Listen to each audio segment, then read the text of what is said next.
right, it looks like everybody's pretty much making their way out here.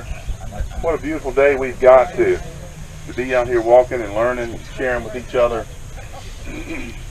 On the inside of your packet, I know a few of you may have brought your packet out. Inside left-hand cover, it may be the back sheet, there's a sheet that's titled Relating Pasture Condition to Management and System Performance.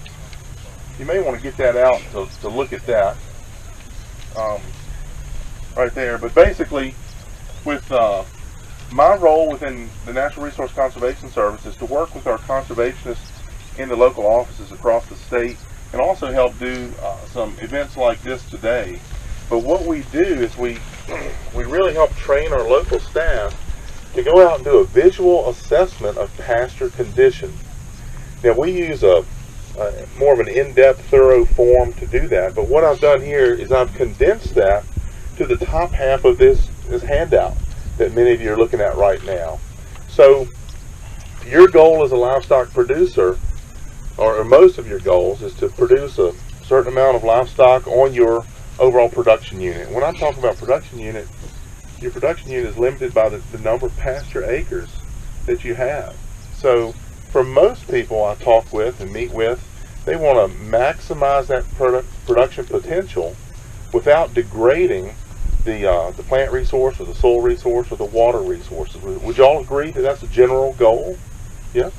So when you come out and look at a pasture, when you go on your farm, the different pastures or the different areas of your pasture, how do you rate that? How do you look and say, well, this one is obviously more productive than the other one? It's a visual assessment, right? Okay, well, we get into a little bit more detail, and I've condensed it here. We're going to go through this so that you can take this back and maybe just get more specific about the different paddocks or pastures on your farm. But the first thing you have to do, or anyone has to do, is they just have to get real with yourself. Be completely honest with yourself when you're rating your pastures, okay? So, you know, Peanut, I didn't meet you until yesterday, and we had some good discussion there in the barn, but then he carried me around and showed me a lot of the pastures on this farm that we're on here. And it really surprised me in a good way that he has some pastures that are in this good a shape. When you go to a farm enterprise that's developing bulls, you know, they have a lot of additional challenges as far as managing those livestock on true pasture above and beyond the traditional commercial cow-calf producer.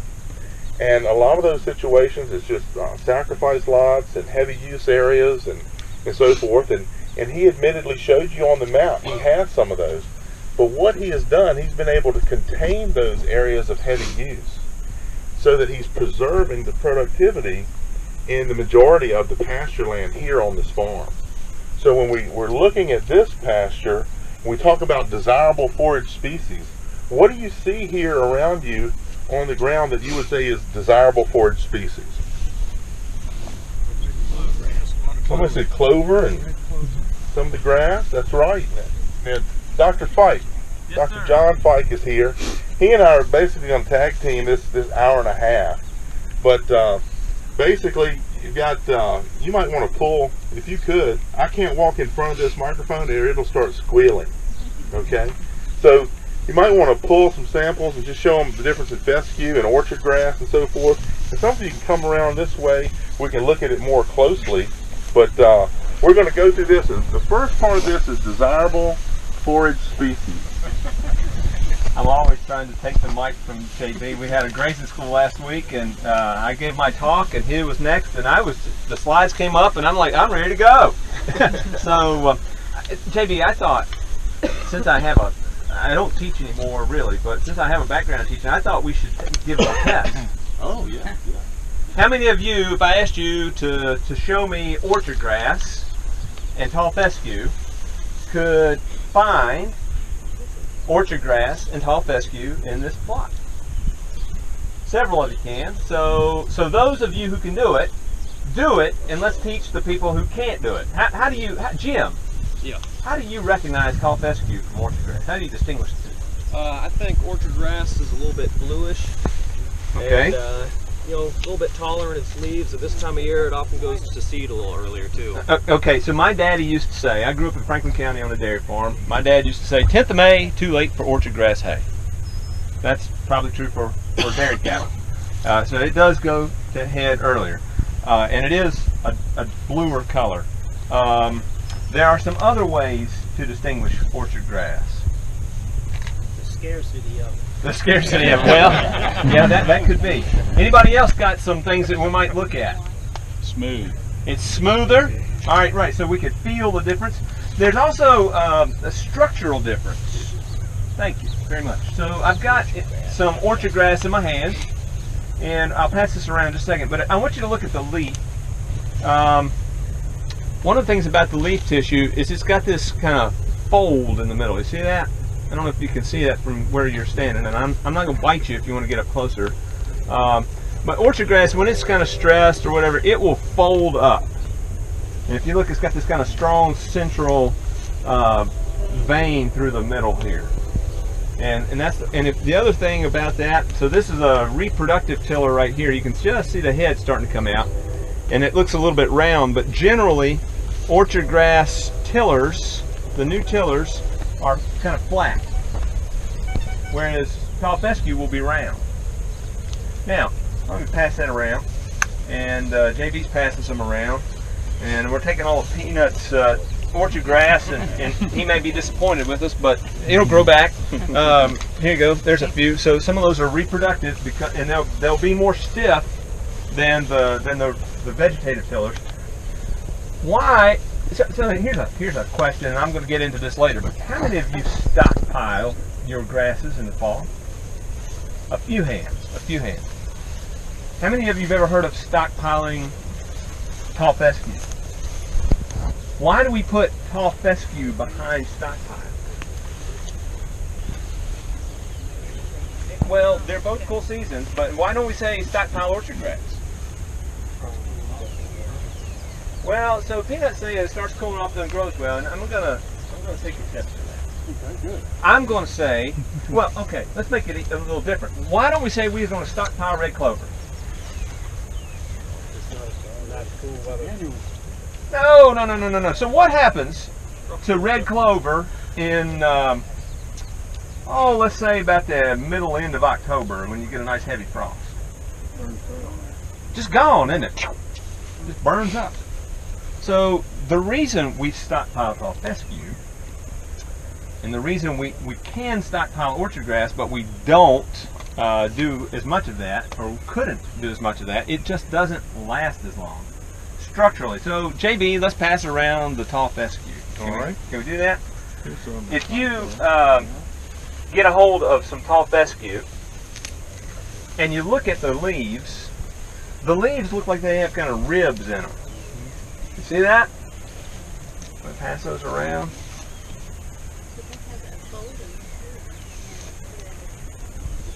So, and if you feel that leaf feels rougher. Okay? So here's a question for all you grazing behavioralists. If you have pasture in the spring and it's got tall fescue and orchard grass, where was the guy that said that you recognize tall fescue because it's, orchard grass because you can't find it very much. It is rare. Yeah, Steve. If you have orchard grass and tall fescue in a pasture, why do you think, or what do you think happens to that stand if it's kind of a mixed stand? What do the cattle do? Behavioralists? What do they graze for? Orchard grass. Why is that? Feels better in the mouth. Feels better. I'm not palatability. I'm not sure how much difference they can distinguish on that. I really don't know. But yeah, it's smoother. It's easier. How many of you ever got your city cousin come to visit, and you play that trick and say, "Here, pull this grass blade through your mouth," and you have them pull it the right way the first time. Now go the other way. They get that big grass cut. If you look at the older versions of tall fescue, Kentucky 31, if you took this stuff and looked at it under a microscope, you'd see little bitty barbs all up and down the edge of the leaf blade. It's just little, it's silicate, so it's like glass, just really tiny glass. And you have to put your mouth around that stuff and chew on that, versus something like orchard grass, well, you're going to do it. We can talk later about why tall fescue, well, I'll hit it here just a little bit. One of the reasons tall fescue is such a great grass for us, for stockpiling, is because it holds up, right? That's kind of the first criterion. The other thing that happens in the fall, when it gets cool, these grasses will accumulate a lot of sugar. Because they're not really working to grow new reproductive tillers. They're putting carbs into root systems to be stronger there. But then there's also this kind of sugars and electrolytes that accumulate that help it deal with frost. So if you've got tall fescue, if you're stockpiling tall fescue, you've got really good feed resource. It's much better than feeding hay if you can be grazing that in the wintertime. So, and I like to argue that you'd be good to follow Peanut's suggestion and feed some hay in the summertime, so you can let those pastures rest, and particularly, get late summer, if you had to feed some hay and let that pasture stockpile, be a lot more comfortable doing that than feeding in February when you're fighting the weather, that sort of thing. And the nutritionally it'll be a lot better too. So hopefully we'll talk about that some more. So we've got bluegrass, and bluegrass is kind of similar to orchard grass in the sense that this is a great example. This is a reproductive tiller. It's going to feel round, but if you have the vegetative tillers, bluegrass in the fall, well, we probably do in terms of things like fescue foot right when the temperature changes. But the other aspect of that is, in the fall, are they hot? So we've taken away a lot of the environmental stress. It may be they get too cold in some cases, and that's a problem. The graph on the right shows some fescue that was harvested, and this was done in the fall, not our typical management project or protocol, but this is kind of the way they were conducting the study. So they had just vegetative material. And if they cut it just green and brought it back to the lab, this is kind of the green chop, and they brought it back to the lab, alkaloid concentrations were like 1,200 parts per billion or something, very high in the fall cut fescue. If they ensiled it, how many of you have got a bale wrapper? If any of you are making hay in the spring and you're using a bale wrapper, you may want to think about trying to use that on pastures or fields that don't have as much fescue in them, because apparently ensiling helps preserve some of those alkaloids. If you know you've got a really hot field, and you can test this, if you know you've got a really hot field, look at the third bar. That third bar, you can see there's a great decrease in alkaloid concentration just by making hay, because the alkaloids will break down through the curing process. So one of the things this is probably a little bit dated. We have the means to test for how many of our tall fescue plants, kind of what percentage of our tall fescue plants have this fungus, and we also can do additional testing to determine how hot is it, and how hot it is depends on time of the year and things like that. So I mentioned stockpiling.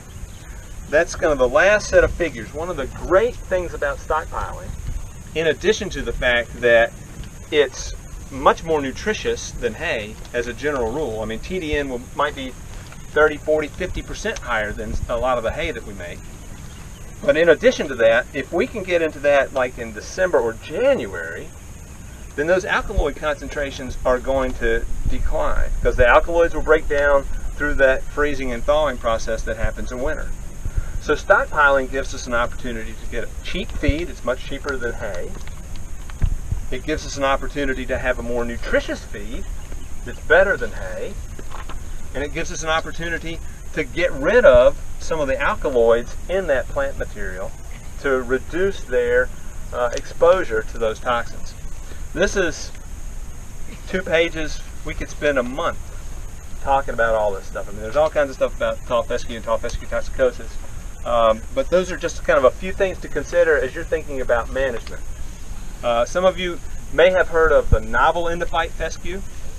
These novel endophytes, the seed are much more expensive, but the upside is those plants are similar in hardiness to Kentucky 31, and they don't produce the toxins. So animal performance is benefited. If you want to go that route, you've got to consider management, because in some respects the alkaloids essentially put brakes on the animal. tall fescue will stay here in part because they'll only graze so much of it if it's got alkaloids in it. If you take the alkaloids out, that plant will be persistent if you're managing